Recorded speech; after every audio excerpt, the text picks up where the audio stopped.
Вот такая непоследовательность по принципиальным вопросам создает известные трудности для достижения окончательной договоренности, приемлемых для всех на переговорном треке.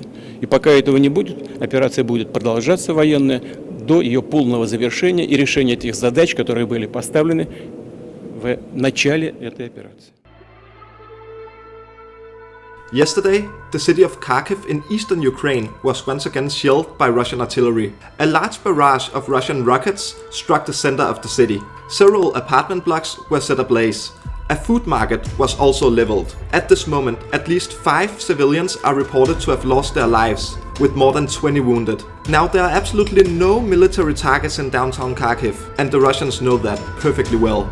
But this bombing wasn't a mistake. This is Vladimir Putin's strategy.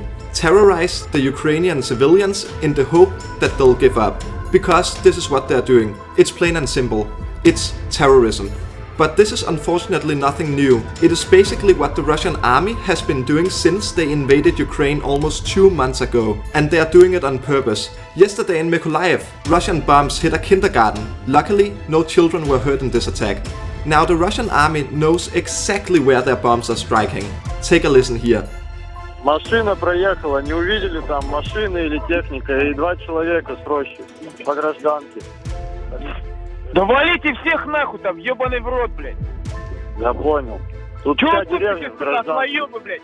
Едет гражданская нахуй, в расход, сука, всех. Пиздец, вот и везде, блядь. Я По понял, западу, понял. нахуй, по населенным пунктам прямо, хуярь, блядь, Я понял, так и нет? делаю, так и делаю. На запад мне кинь туда, нахуй, несколько штук, блядь.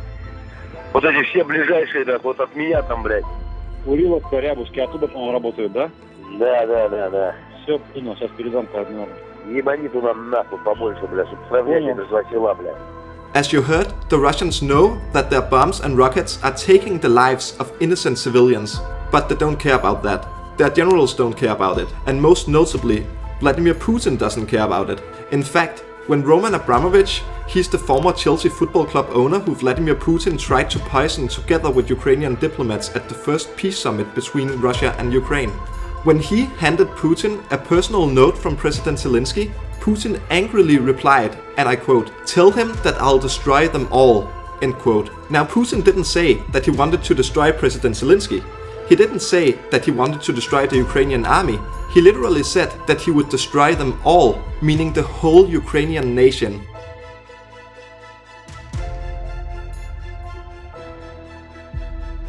A little more than a week ago, when thousands of Ukrainian civilians, women and children, had gathered at the Kramatorsk railway station to flee from the Russian onslaught in the east, the Russians decided to bomb the railway station to make an example of them. The missile that hit was of the type Tokayu, that is a ballistic missile, so the Russians knew exactly where it was gonna strike down. Furthermore, they had armed the missile with cluster munition, as they wanted to cause the maximum amount of damage to the civilians they were targeting.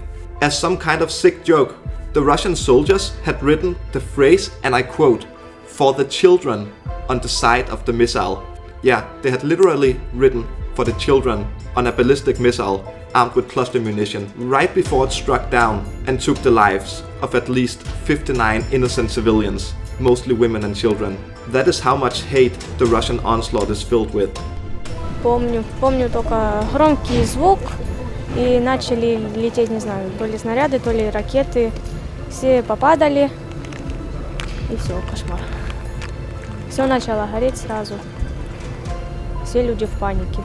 In Mariupol, we see what the Russian world looks like. All that is left of the city now is rubble. However, the city has still not fallen to the Russians. 2,000 Ukrainian defenders are still in control of the enormous Azov-style steel plant. Now this is a big problem for Vladimir Putin and the Russian army. As long as Mariupol is still standing, Russia can't connect their occupied areas in the east to those that they hold in the south. It also means that a large part of the Russian army is held up and cannot be used anywhere else. The steel plant will also not be an easy task to take. The Ukrainians who are defending it are determined. Russia already told them that if they didn't surrender on the 16th, they would simply eliminate all of them.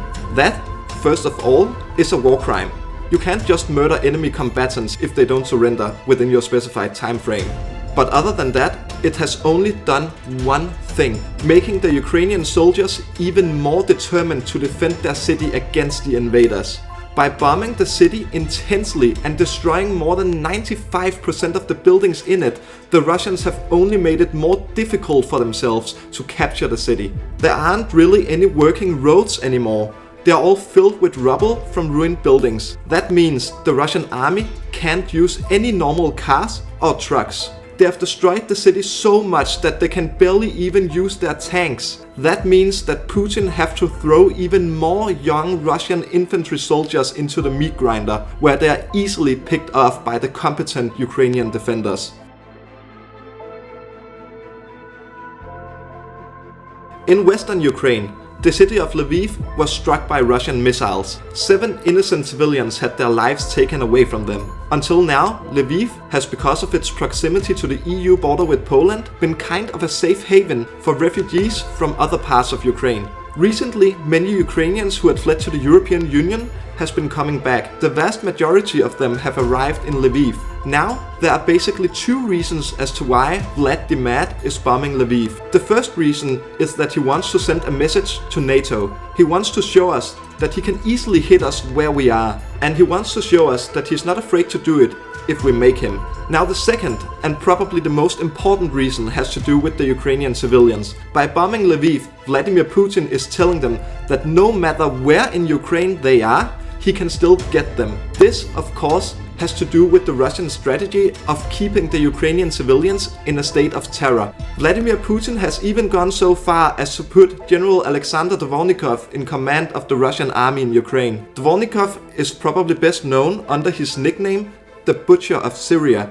He got the nickname after ordering the total destruction of Aleppo, which caused the deaths of more than 51,000 civilians. Now he's overseeing the destruction of Mariupol. He's also said to have personally ordered the missile that struck civilians at the Kramatorsk train station. He is absolutely ruthless. By putting Dvornikov in charge of the Russian forces, Putin is signaling a change in the war, for the worse.